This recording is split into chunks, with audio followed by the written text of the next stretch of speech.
하나님 말씀 사도행전 8장입니다. 사도행전 8장 1절에서 8절까지 우리 한 절씩 교독해 보겠습니다. 사도행전 8장입니다.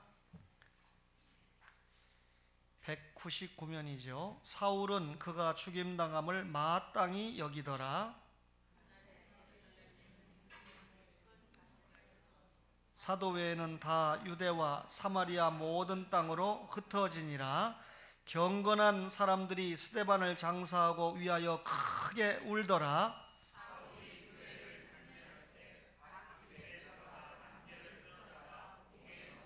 그 흩어진 사람들이 두루 다니며 복음의 말씀을 전할세 무리가 빌립의 말도 듣고 행하는 표적도 보고 한 마음으로 그가 하는 말을 따르더라.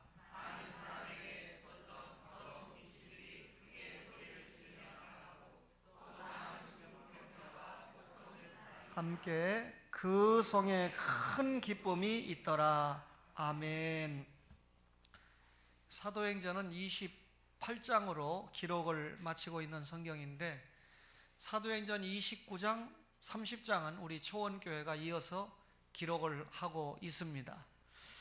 여러분, 이 사도행전은 선교와 교회의 확장을 기록한 성경인데 예수님께서 부활 승천하시면서 땅끝까지 복음을 증거하라고 하는 위대한 사명을 주시지 않았습니까?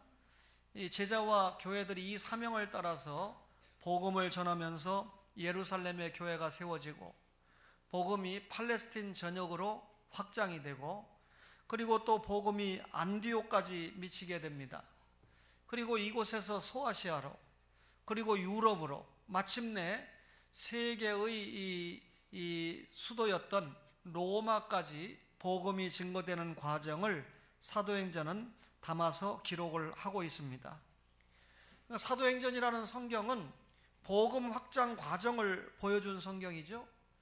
그러면서도 동시에 사도행전이라는 이 성경을 통해서 선교의 전략이 어떻게 되나, 바울이 어떻게 선교를 했는가 하는 것을 우리가 볼 수가 있습니다.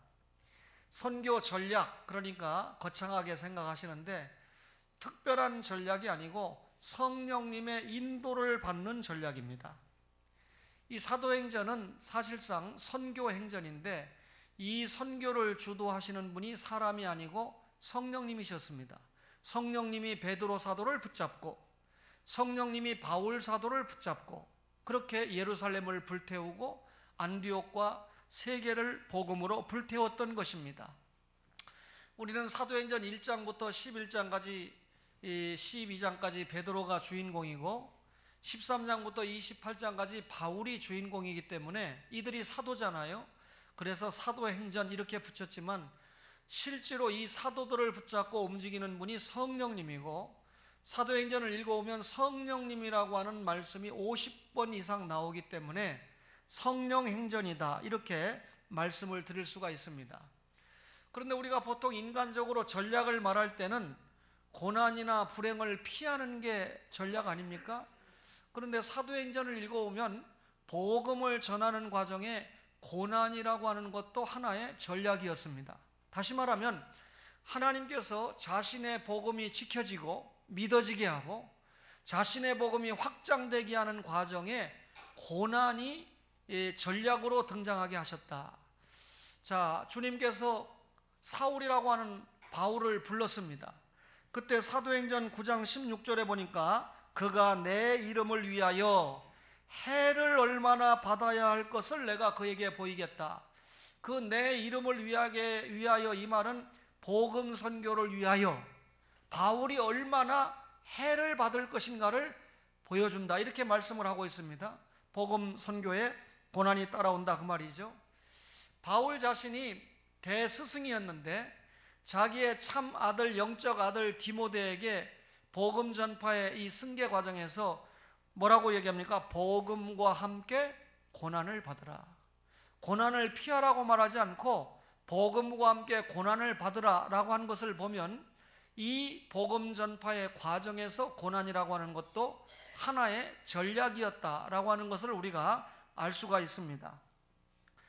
오늘은 제가 사도행전 8장 1절에서 8절까지 읽었지만 이 부분에 조명을 집중적으로 하면 좋겠지만 제가 선교 일정을 앞두고 사도행전에 나타난 선교 원리를 여러분에게 설명하면서 제목 설교 같지만 하나님의 말씀을 중심으로 한 말씀을 전하려고 합니다. 우선 사도행전에 나타난 선교 전략을 보면 선교 거점을 확보했다는 것입니다. 여러분, 베드로가 설교해서 안디옥 교회가 세워졌지요. 그런데 이 예루살렘 교회가 세워졌지요. 예루살렘 교회가 핍박을 받았을 때 사도행전 11장 11절 19절에 보면 구브로와 버니게와 안디옥까지 흩어진 사람들이 이르게 됐다. 그래서 수리아 안디옥까지 간 성도들에 의해서 교회가 창설되게 되는데, 이 안디옥 교회는 이방 선교의 전진 기지가 되었습니다. 아시는 것처럼 예루살렘 교회는 세계 선교의 전초 기지일 뿐만 아니라 유대인들을 중심으로 한 선교 기지가 확보가 되었다고 하면 동양과 헬라 문명의 접촉점이고, 로마로 가는 관문에 있었던 수리아 안디옥, 그 당시에 로마가 100만 명의 인구를 가지고 있었고 수리아 안디옥이 약 50만 명의 인구가 살고 있었는데, 이 수리아 안디옥 선교 거점으로 삼아서 선교를 시작하게 되었다, 그 말이죠. 그래서 우리는 예루살렘 교회를 세계 선교의 모체 교회다, 안디옥 교회는 이방 선교의 모체 교회다, 이렇게 기억을 하게 됩니다. 그러니까 주님께서, 성령님께서 안디옥이라고 하는, 비시디의 안디옥이 아닙니다, 수리아 안디옥이라고 하는 곳을 선교 거점으로 삼으셨다. 오늘 이 말씀이 여러분과 저에게 적용이 될 때는 인천 연수구 동춘동에 하나님께서 초원교회 이꼴 초원선교회라고 하는 선교 거점을 주님이 확보하셨다, 그 말이죠. 두 번째 전략이 대도시에서 소도시로 간 것입니다. 여러분, 이 바울의 선교 여행이 안디옥을 거점으로 해서, 그 당시에는 로마 제국이 세계를 정복하고 있었던 때였기 때문에 안디옥을 중심으로 해서 점점 서쪽으로 복음이 전파가 됩니다. 여러분, 이 대도시가 있고 지역의 중소도시가 있습니다. 그러면 이 지역의 중소도시라고 하는 것은 사실상 대도시로부터 경제나 문화나 여러 가지 영향을 받게 돼 있는데, 그래서 이 한학자는 이 로마 제국을 뭐라고 표현했냐면 도시들의 제국이다. 중요한 도시들이 로마의 전체를 이끌어가는 데 있어서 결정적인 역할을 했다, 그 말이죠. 그래서 복음이 수리아 안디옥에서 아시아의 수도격인 에베소로 확장이 됩니다. 뿐만 아니라 이 복음이 마게도냐의 수도인 빌립보로 확장이 됩니다. 또 복음이 아가야의 수도인 고린도로 확장이 되고 세계의 수도인 로마로 확장이 됩니다. 여러분들이 사도행전 등을 읽어보면 중요한 지역이 나오는데, 갈라디아 땅이 나오죠, 아시아가 나오죠, 마게도냐가 나오죠, 아가야 지방이 나오지 않습니까? 이 네 지방이 그 당시에 로마가 다스리고 있는 중요한 이 행정적 속주였습니다. 로마가 다스리고 있는 중요한 갈라디아, 아시아, 마게도냐, 아가야 지방에서 바울이 집중적으로 선교했는데, 아까 말씀드린 대로 안디옥을 선교 거점으로 해서 주변 대도시에서 소도시로 계속해서 복음을 확장시켜 갔던 것입니다.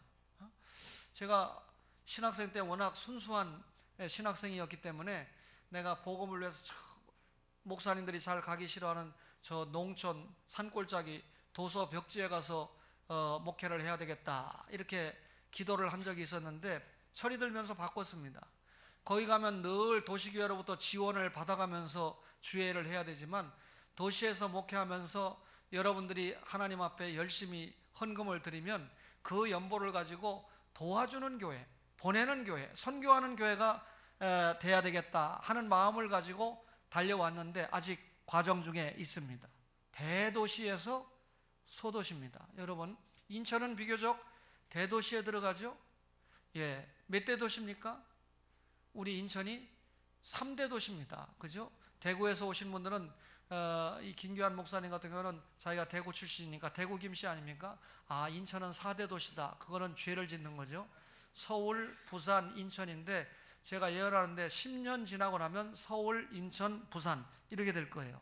대도시에서 소도시로. 세 번째가요, 회당 중심의 선교입니다. 여러분, 이 바울은 복음을 전할 때 자기가 유대인 아닙니까? 그래서 로마서 1장 16절에 보면 첫째는 유대인에게요. 동족을 버리지 않았어요.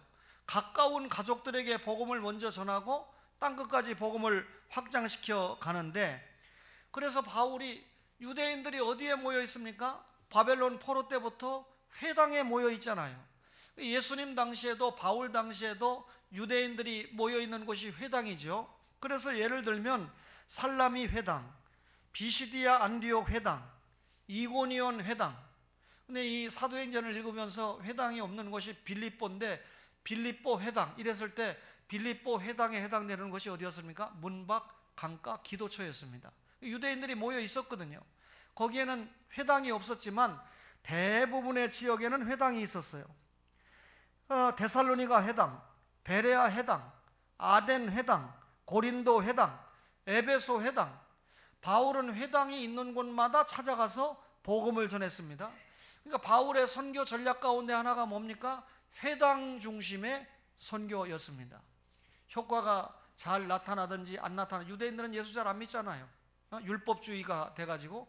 그래도 바울은 자신이 복음을 전해야 되는 사명, 특별히 동족에게 복음 전해야 되는 사명을 끝까지 잘 했습니다. 여러분, 바울이 회당에 가서 굳이 복음을 전했던 이유가 뭘까요? 유대인들이 회당에 모였을 때 말씀이 들려지는데 그 유대인들이 회당에서 들었던 말씀이 뭡니까? 앞으로 메시아 예수가 오신다라고 하는 말씀을 들었잖아요. 그런데 예수님이 오시고 죽으시고 부활 승천까지 했는데 아직도 이들은 한 번도 이 땅에 오지 않은 예수를 기다리고 있기 때문에 바울이 가서 이들에게 너희들이 기다리고 있는 예수님들은 이미 오셨고 사셨고 죽으셨고 부활하셨고 이제 다시 오실 것이다 라고 하는 것을 저들에게 정확하게 복음으로 가르치기 위해서 회당 중심의 선교를 했던 것입니다. 네 번째가 바울은 팀 선교를 했는데요, 바울의 선교 정책은 동역자들과 함께하는 팀 선교였습니다. 1차 선교 여행을 떠날 때 바나바와 함께 했죠. 그리고 바나바의 생질인 마가가 따라가지 않았습니까? 마가가 속을 썩이는 바람에 2차 선교 여행 때는 바울이 누구를 데리고 갔습니까? 실라를 데리고 떠났는데 중간에 루스드라에서 디모데라고 하는 제자를 얻어서 동행을 하지 않습니까? 3차 선교 여행을 갈 때는 사도행전을 기록했던 누가가 두로아에서 동행을 하게 되고요. 2차 선교여행 때 누가가 또 동행을 하게 되고요. 3차 전도여행 때는 이미 2차에서 만나는 누가, 디모데, 그리고 또 새롭게 만난 아볼로 등이 합세를 했습니다. 사도행전 20장 4절에 보면 아시아까지 함께 가는 자는 베레아 사람 부로의 아들 소바더와 데살로니가 사람 아리스다고와 세군도와 더베 사람 가이오와 및 디모데와 아시아 사람 두기고와 트로비모라 이렇게 소개를 합니다. 그러니까 바울이 선교할 때 혼자 하지 않고 도와주었던 동역자들이 여러 명이 있었다는 거죠. 그 외에도 바울이 언급하는 인물 가운데 에바브라, 또 에바브라디도, 또 데마 이런 사람들을 소개를 하고 있습니다. 특별히 젊은 부부였던 아굴라, 브리스길라 부부도 바울의 팀 선교에 대단히 중요한 동역자였다는 것을 우리가 알 수가 있습니다. 바울이 하나님 앞에 부름을 받은 사도로서 여러 돕는 조력자들을 통해서 이미 말씀드린 대로 대도시에서 소도시로 점점 그리고 서쪽을 향해서 복음을 확장시켜 나갔다라고 하는 것을 알 수가 있습니다. 팀 선교 대단히 중요하죠. 내일 여러분의 목사가 필리핀에 갈 때 저를 포함해서 8명의 목사, 다 담임 목사죠. 8명의 목사가 함께 갑니다. 팀 선교의 한 모습을 보여주게 되는 것이죠. 오늘 이 장로님들과 선교부장이 모여서 예배 전에 회의를 했습니다. 오늘 오후에 선교회 헌신 예배 드려지는 헌금은 액수가 얼마가 됐든지 필리핀에 가서 목사님들이 다 모인 자리에서 제가 발표할 겁니다. 우리 교회에서 오후에 헌신예배 헌금을 필리핀 교회를 위해서 써달라고 이렇게 했다. 돈이 중요하지 않죠. 혹시 나머지 7교회가 그런 우리와 같은 그런 준비를 안 해왔다면 좀 깨닫도록. 여러분, 선교는 놀러 가는 거 아닙니다. 목사님들의 이 선교 일정에 대해서 정확한 개념을 세워야 돼요. 세계 여행 다니기 위해서 선교하면 주님이 벼락을 칩니다. 선교를 위해서 가요. 여러분들이 못 가니까 제가 가는 겁니다. 저는 건강상 필리핀에 가는 거 별로 원치 않는데 제 대신 장로님들이 가주시면 얼마나 좋을까. 근데 장로님들이 생각합니다. 7분의 목사님들을 리더하는 데는 신목사가 가는데 나을 것이다 해서 제가 대표로 가기는 가게 되는데, 여러분들은 이제 저를 보내고 난 이후에는 기도해 주셔야 되죠. 돌아올 때까지. 그리고 그곳에 제가 하나를 가지고 가도 10개가 나타날 수 있도록 하나님이 도와주셔야 가능하니까. 그죠? 이 물질을 똑같이 써도 그것이 10배, 20배의 효과가 나타날 수 있도록 하는 것이 하나님의 뜻이지 않습니까?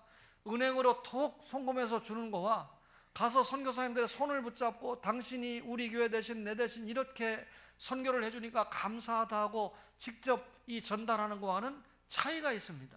그렇죠? 여러분, 5번째가 이 여러 사람에게 여러 모양으로인데, 한 말씀 더 드리면 바울이 사람의 이름을 언급하지 않았는데 그 당시에 이 세계 3대 도시 중 하나가 알렉산드리아거든요. 그리고 세계 최대 도시가 로마인데 로마와 알렉산드리아에 누가 가서 복음을 전하고 양육을 했는지 구체적으로 나타나지 않습니다. 무슨 말입니까?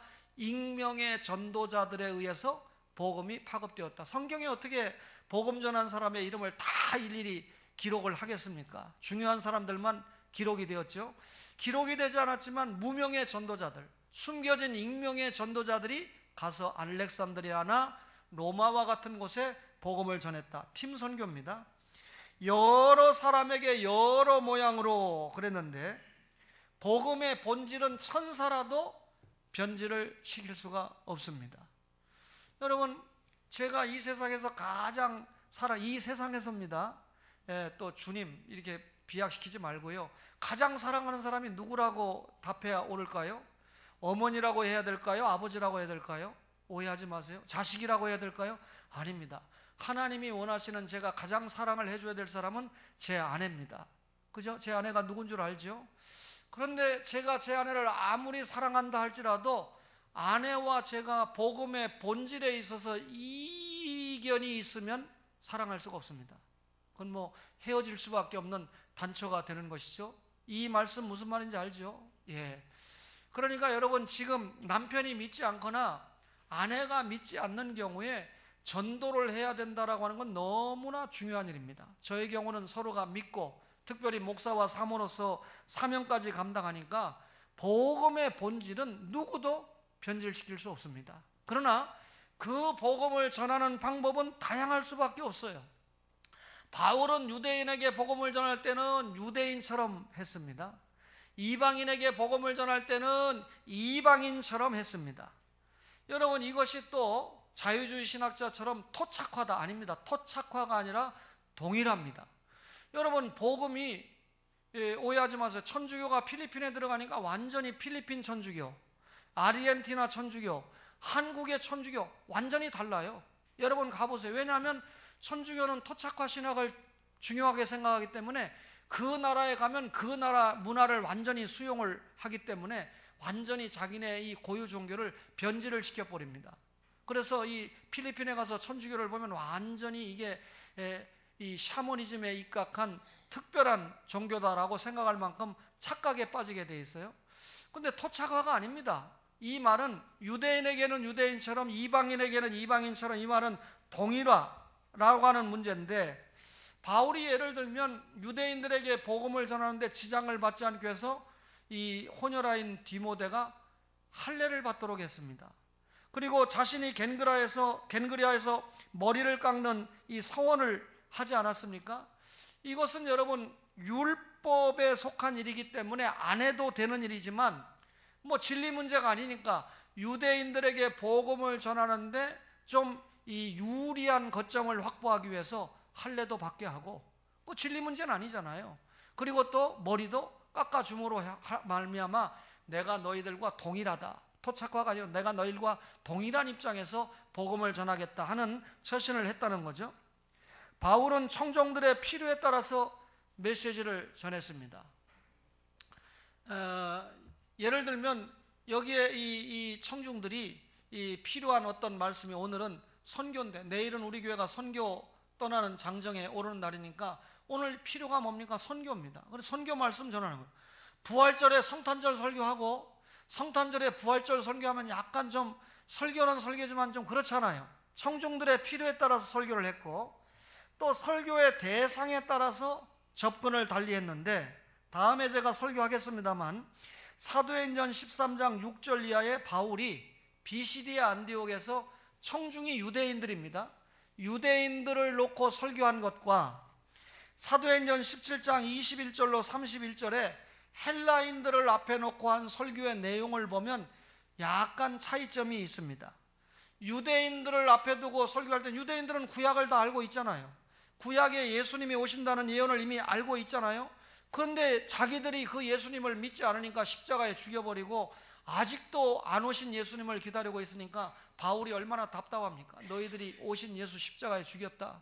하나님이 권능으로 살렸다. 부활시켰다. 지금 하나님 보좌 우편에 계신다. 이 친구들아 다시 오실 예수님이야 하고 정확하게 유대인들을 가르치기 위한 변증적인 설교를 했지요. 그러나 여러분 헬라인과 헬라 철학자들을 상대로 할 때는 이들은 완전히 이 헬라 철학에 빠져있는 생자백이 아닙니까? 영지주의에 빠져있는 사람들 아닙니까? 또 이 사람들에게 예수님의 십자가와 부활을 증거함으로 접근법을 달리했다는 것입니다.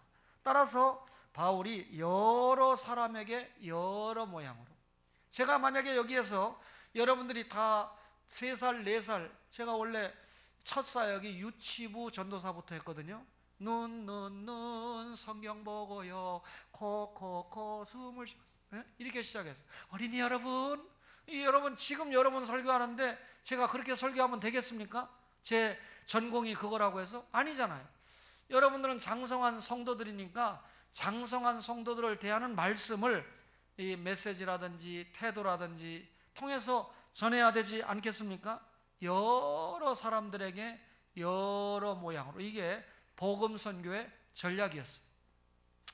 6번째로는요, 양육을 통한 내적인 성장인데, 여러분 바울이 이 성도들을 이 복음을 전하고 양육을 할 때 첫째가 신방입니다. 방문을 통한 교육인데요. 자, 1차 선교여행 했지요. 이 여러 지역에 복음을 전했습니다. 2차 선교여행을 할 때 돌아오는 길에 다시 1차 선교여행지를 둘러봤지요. 방문입니다. 그죠? 3차 전도 여행을 할 때 역시 돌아오는 길에 2차 전도 여행을 하면서 세웠던 지역을 다시 방문했습니다. 이게 뭡니까? 신방이죠. 여러분 이미 세워진 교회를 방문했다는 것은 전도가 아닙니다. 예수 믿고 구원받으라가 아니고 예수 믿고 구원받아서 모인 성도들을 신앙을 성장시키는 일을 위해서 방문을 했다, 그 말입니다. 바울의 선교 전략 가운데 하나가 예수 믿었다고 끝나는 게 아닙니다. 성장을 시켜야 되잖아요. 방문을 했고 신방을 했고요. 2번째는 사역자 파송입니다. 사도 바울이 위대한 주의 종이지만 모든 곳을 다 갈 수는 없잖아요. 그래서 직접 방문을 할 수 없었던 곳에 대리자를 파송하는데, 예를 들면 자신이 3년 동안 사역했던 에베소에는 디모데를 파송을 했습니다. 두기고를 또 나중에 에베소에도 파송하고 자신을 대신해서 골로새에 파송을 냈습니다. 여러분 잘 아는 것처럼 로마서를 기록해서 바울이 직접 고린도 교회에 못 가니까 베베라고 하는 여집사를 대신 파송하지 않습니까? 에바브로디도라고 하는 종을 빌립보 교회에 대신 파송을 합니다. 그러니까 바울이 여러 지역에 전도를 해서 교회가 세워졌는데 세워진 곳을 자기가 다 방문하지 못하니까 대리자를 파송을 해서 양육을 했다. 자신을 대신해서 보낼 수 있는 사람이니까 신앙도 같고 사명도 같고 목적도 같은 사람이지 않겠습니까? 이렇게 대리자 파송을 잘 활용을 했어요. 사랑하는 회장님들 혹은 구역장님들은 초원교회에서 목사를 대신한 대리자들입니다. 자기가 자기 구역을 맡았다 그러면 구역장님들은 교회를 통해서 대리자로 파송을 받았다라고 생각하고 자신이 맡은 영혼들을 위해서 생명을 내놓고 기도하고 헌신하고 양육하는 일에 최선을 다해야 된다라고 하는 원리를 바울이 보여주고 있는 거죠. 세 번째가 서신을 통해서 양육을 했는데 바울이 몇 권의 편지를 썼나요? 13권의 편지를 썼습니다. 그러면 로마서는 어디로 보낸 거죠? 로마 교회로 보낸 겁니다. 디모데서는 어디로 보낸 거죠? 디모데에게 보낸 겁니다. 그러니까 교회에 보낸 편지도 있고 개인에게 보낸 편지도 있습니다. 그죠? 그러면 바울이 이렇게 편지를 쓴 목적이 뭘까요? 예를 들면 고린도 교회는 문제가 많았잖아요. 그러니까 고린도 전후서를 써줘서 교회가 미처 깨닫지 못하고 있거나 혼란스러워하는 부분을 주님의 말씀에 입각해서 전해준 겁니다. 양육을 위한 서신이죠. 요즘은 이 편지를 쓰시는 분들이 거의 없지만 메일을 이용하고 문자나 이런 것들을 이용하는데 어쨌든 그 문자나 메일이나 편지가 상대방을 감화시키고 성장시키는 데 중요한 매체로 사용을 할 수 있다는 것입니다. 그렇죠? 예. 여러분 카톡으로 악플이나 날리고 문자를 보내면서 그렇게 하지 말고 자꾸 상대방을 격려하고 상대방이 주의 일을 잘 할 수 있도록 하고, 그죠? 예?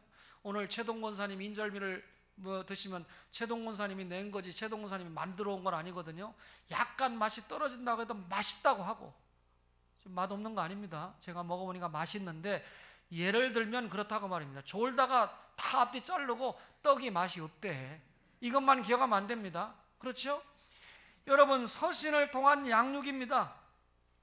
뿐만 아니라 이 네 번째가요, 이 기도를 통한 양육인데 성경을 읽어보면 바울이 자기가 기억하고 있는 성도와 교회들을 위해서 계속해서 위하여 중재 기도했다는 장면들이 여러 구절에 보이게 됩니다. 자기가 직접 방문했으면 좋겠지만 못 가니까 대리자를 보냅니다. 그리고 그 성도와 교회들을 위해서 간절히 기도를 해요. 예? 어느 목사님이 저를 좋아하는데 저를 위로하더라고요.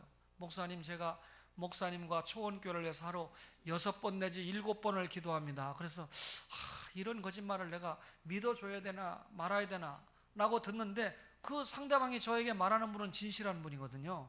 그래서 계속 들으니까 목사님, 저희 교회는 교인이 몇 명 안 돼요.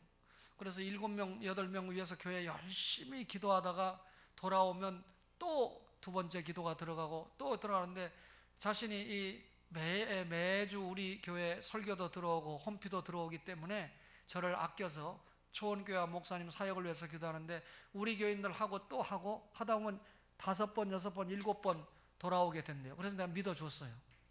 뭔 말인지 알죠? 이 간증을 왜 하냐면 여러분과 내가 오늘은 장로님들을 위해서 기도했으니까 끝. 목사님들을 위해서 기도했으니까 끝. 오늘 기도를 들으면서 유주석 성도님의 부인, 그분은 원래 다른 교회에 출석을 했기 때문에 우리 교회 나오시는 분은 아니지만 남편이 우리 교회 나오시니까 일체 아닙니까? 그분을 위해서 또 기도해야 되겠다라고 생각을 하는 분은 참 착한 성도죠. 기도에 여러분 일체성을 가지고 있는 분들이죠. 한 번 기도하고 마치는 게 아니라 계속해서 주님이 응답해 주실 때까지 기도하면서 그분도 유익하지만 나도 성장하는 겁니다. 바울은 위에서 기도를 했습니다. 여러분 바울은 특히 제자훈련의 모범을 보여주셨는데, 제자훈련 그러면 오카는 목사님인데 오카는 목사님의 이 제자훈련 참 그분 훌륭하신 분인데 그 후에는 내가 그렇게 평가를 잘 하고 싶은 마음이 없습니다. 여러분 어쨌든 이 바울이 에베소 교회에서 3년 동안 머물렀잖아요. 한 교회에서 가장 오래 머물면서 목회한 곳이 아시아의 수도인 에베소, 지금 터키에 있는 지역인데 이 에베소에서 목회하는 동안 두란노 서원에서 2년 동안 성경을 가르쳤습니다. 2년 동안 성경을 가르쳤다는 게 뭡니까? 제자 훈련입니다. 여러분 이 성경에 나타난 바울이 돌아본 여러 교회 가운데 가장 혁혁한 전과를 남긴 교회 중에 하나가 에베소 교회인데, 에베소 교회가 이런 여러 가지 열매를 맺을 수 있었던 이유가 뭘까요? 제자 교육입니다. 결국 이 에베소 교회를 통해서 요한계시록 2장에 나타난 소아시아 7교회, 그죠? 버가모, 서머나, 두아디라, 라오디게아 이런 교회가 세워진 거 아닙니까? 소아시아 7교회의 모체 교회가 에베소 교회가 되는 겁니다. 따라서 에베소 교회가 아시아 중심의 교회였고, 이 교회를 통해서 인근 지역인 골로새라든지 여러 지역에 교회가 세워지게 됐는데, 이 630년에 뭡니까? 이슬람교가 시작이 되면서 결국 이 기가 막힌 이 우리 기독교 성질을 그들에게 내어주고, 결국 지금은 이슬람 국가가 돼서 추억의 도시, 전통의 이 에베소 교회로만, 우리가 그곳을 방문해 보면 앙상한 잔해만 남아있는 거 아닙니까? 참 안타깝지요. 여러분, 이 마지막으로 이 선교 전략을 말씀드릴 수 있는 것이 자급 선교인데, 바울과 그 일행들의 선교는 기본적으로 자급 선교였습니다.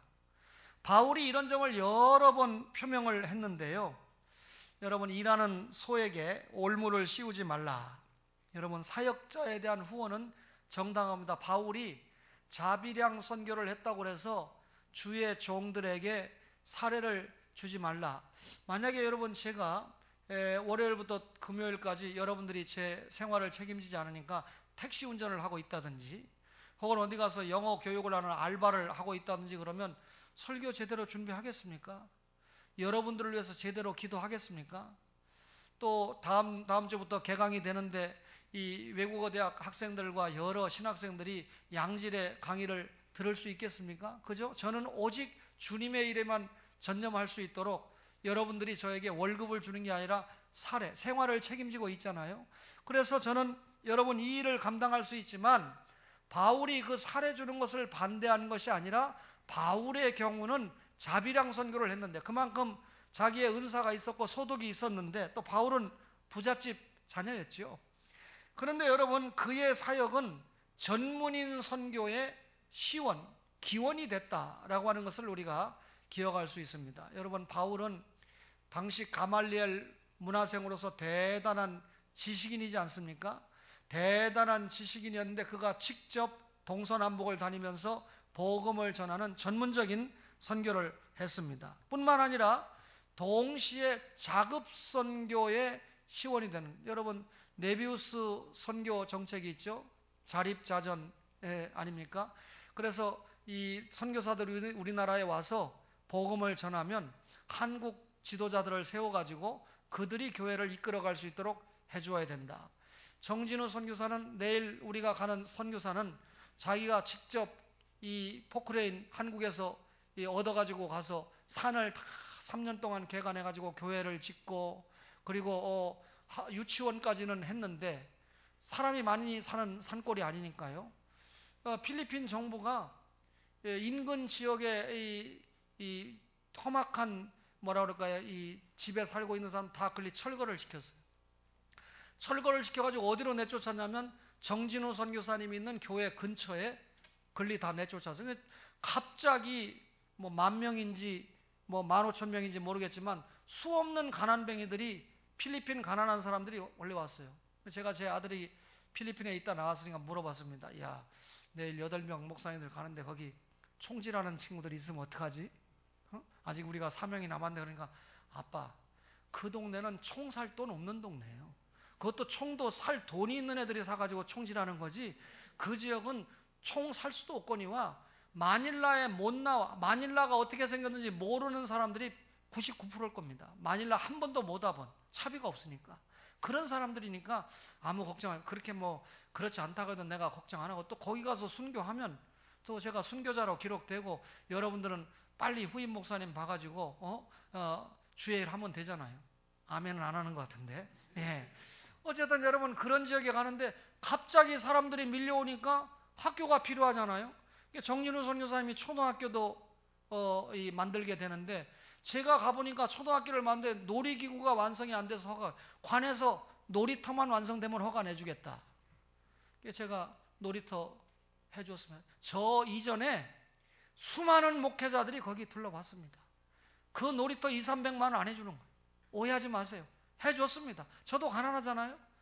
그리고 우리 오늘 기도했던 김지연 간사가 자신이 다니는 부산 거제교회 청년들 한 2, 30명을 데리고 거기 갔는데, 지난주에가 제가 간증했죠. 김지연 간사가 가는 그 교회는 그 교회가 아니에요. 김지연 간사 날 봐서 그 교회를 잠깐 3일 동안 해주고 자기네 교회가 파송하는지 후원하는 교회를 가기로 한 겁니다. 그래서 3주 3일 해주고 그쪽에 가서 한 열흘 해주고 가야 되는데, 3일 동안 사역을 하는 동안에 비가 얼마나 왔던지 이동을 할 수 없어요. 하나님이 도로를 끊어놔 버렸어요. 이 청년들이 나올 수가 없어요. 그러니까 어떻게 됩니까? 나머지 뒤 일정을 다 포기하고 크리스찬 처치를 위해서 청년들이 죽도록, 믿음 좋은 청년들이 갔으니까 사역을 해줘가지고 얼마나 유익했는지, 도움이 됐는지. 정선교사님이 지금도 최재희 전도사님보다 그 아들을 훨씬 좋아합니다. 오해하지 마세요. 그런데 이제 중학교가 났죠. 이 중학교 아이들이 올해 졸업을 한 거예요. 우리로 말하면 중3이 된 겁니다. 이제 고등학교를 가야 되는데 고등학교가 없어요. 그러니까 얘네들이 고등학교 갈 능력도 없지만 혹 고등학교 가는 한 서너 명 아이들도 도시로 가야 되니까 이제 기독교 교육이 안 되는 거죠. 여기서는 완전히 교회 중심으로 교육을 했는데, 그래 기도하던 중에 고등학교를 짓게 되는데 고등학교를 완성하지 못해가지고 허가가 1차 반려가 됐어요. 그런데 지금 공사 한참 진행 중인 거 사진으로 봤지요. 그래서 이게 곧 완료가 되면 2차 허가가 나면 이제 고등학생까지 받게 됩니다. 그래서 이 학교는 유치원, 초등학교, 중학교, 고등학교까지 가르칠 수 있는 그런 학교가 돼 있으니까 한국의 언더우드죠. 그죠? 필리핀의 언더우드죠. 한국으로 말하면 참 중요한 일을 감당했어요. 참 정씨가 착한 것 같아요. 그런데 이분이 자기 이름 내지 않습니다. 누구처럼. 절대로. 필리핀 목사를 이미 세워놨어요. 오래전에. 자기는 따갈로그 못하니까. 뭐 따갈로그뿐만 아니라 영어도 잘 못하니까. 그래서 이분이 이 따갈로그 하는 목사님을 키워서 하는데 다 죽어오면 안 되잖아요. 앞으로 어떻게 될지 모르니까 관리는 해줘야 되잖아요. 그래서 뒤에서 이 필리핀 현지 목사님들이 관리를 잘 할 수 있도록 관리해주면서 책임을 지고 있는데, 이제 이분도 나이 60이 됐기 때문에 이제 앞으로 몇 년이 지나면 후에 또 관리를 잘 해줄 사람을 보낼란지 그것까지는 모르겠습니다만, 자급 선교, 다시 말하면 네비우스 선교, 자립 선교를 할 수 있도록, 스스로 전하는 자전 선교를 할 수 있도록, 또 스스로 자립하는 선교를 할 수 있도록 그렇게 바울이 했던 것입니다. 7가지 선교 원리를 말씀을 드렸는데, 사실 여러분 선교는 말로 하는 거 아닙니다. 선교에는 반드시 희생이 따라와야 되고 물질도 수반되어야 됩니다. 그리고 이 선교가 되기 위해서 우리의 구별된 삶도 필요하죠. 선교 거점 확보, 대도시에서 소도시로, 회당 중심의 선교, 팀 선교, 여러 사람에게 여러 모양으로 양육을 통한 내적 성장, 그리고 자급 선교를 했다. 오늘 이 원리는 오늘 이 시대를 살아가는 우리에게도 중요하게 적용하는 원리가 된다, 그 말이죠. 교회가 위치한 상가에 정화조 문제 때문에 늘 어려웠습니다. 공사비가 수천만 원 들어가는 공사인데 다른 교회 한 장로님이 이 공사를 맡았는데 목사님께 절대 신경 쓰지 않도록 해드리겠습니다. 월요일 공사가 시작됐는데 약속대로 이제 토요일 날 일단 끝났어요. 저녁마다 7시가 되면 전화가 와요. 목사님 오늘 보고 드리겠습니다. 이런 일을 했습니다. 참 신뢰가 되더라고요. 근데 수요일 날은 전화가 안 와요. 참 이상하다. 근데 예배 다 마치고 난 다음에 전화가 왔는데, 목사님 오늘은 제가 교회 가는 바람에 장로님이가 교회 가야 되기 때문에 제가 전화를 늦게 드립니다. 6시에 수요일 날 6시에 공사를 마치고 씻고 자기 교회를 갔죠. 이 장로님이 계속해서 보고를 해주는데 신뢰가 딱 가는 그런 장로님이더라고요. 나중에 김규환 목사님께 들어보니까 그 교회 재정부장 장로님이다. 여명감리교회, 하객동의 여명감리교회 장로님이다. 제가 우리 교회도 잘 돼야 되지만 그 교회도 하나님 나라 운동을 하는 교회니까 이 조한중 장로님이 계신 교회는 잘 돼야 되겠다. 그렇게 제가 기도를 하고 감사했습니다. 그럼 여러분, 우리도 정찬배 장로님이 요즘 아파가지고 이 새벽 출근 안 하시니까 새벽 기도를 다시 나오시잖아요. 장로님들이 새벽에 서너 분이 기도를 하시니까 얼마나 목사도 힘이 나고 성도님들도 든든하고 교회가 엄청 새벽에 부흥한 것 같아요. 우리 장로님들이 새벽기도 나오시니까 그래 안 되겠다. 그래서 제가 장로님에게 교회 가까이로 이사 오세요. 당장은 아니라도. 그래서 어제 그저께 금요일 날 장로님이 교회 앞에 아파트를 하나 계약을 했습니다. 그래서 이제 당장은 장로님이 준비된 돈이 없기 때문에 전세를 떠안고 사셔야 되잖아요. 그래서 2년쯤 지나면 이제 빼주고 뭐 네 분만 사실 거니까 장로님도 그렇고 저도 그렇고 나중에 뭐 은퇴해서 네 분만 살 것 같으면 아주 좋은 아파트잖아요. 그럼 가까이 오시면 뭐 새벽기도 수요일 아무 문제가 없잖아요. 가까이 계시면 주일도 많아질 거고 아마 제가 부동산 얘기는 하지 않겠지만 장로님이 이사 오시면 앞으로 산 것보다도 몇 천만 원, 몇억 원 더 올라가지 않을까. 그러면 팔아가지고 선교해야죠. 응? 오해하지 마세요. 교회 가까이로 오시는 게 얼마나 좋습니까? 여러분 교회 가까이로 오세요. 돈 있으면 성도로 오시고 돈 없으면 교회 가까이에 여러 가지 좋은 조건이 있는 곳으로 자꾸 오시면 앞으로 더 좋아집니다. 오해하지 마세요. 성도로 와서 집값 많이 올라가면 선교하는데 또 마지막 써야 되죠. 주님 앞에. 우리는 사랑하는 초원의 가족 여러분 기억하셔야 됩니다. 오늘 떡을 해주신 이병인 장로님은 강경 장로교회 원로 장로님이신데 강경 이 장로교회는 제가 이미 갔다 왔어요. 벌써 이 컴퓨터로 찾아서도 갔다 오고 그거 제 고향 아닙니까? 목사들에게 물어보면 훤히 알아요. 그 교회는 이병인 장로님 안 계셔도 돼요. 젊었을 때 원로 장로님 되기가 죽도록 충성해서 교회 부흥시키고 기반을 닦아놓은 교회거든요. 그러니까 이병인 장로님이 그 교회가 필요한 게 아니라 우리 교회에 필요하시기 때문에 하나님이 이명을 시켜주신 거예요. 할렐루야. 네. 그래서 여러분 새벽에도 나오시고 수요일 날도 나오시고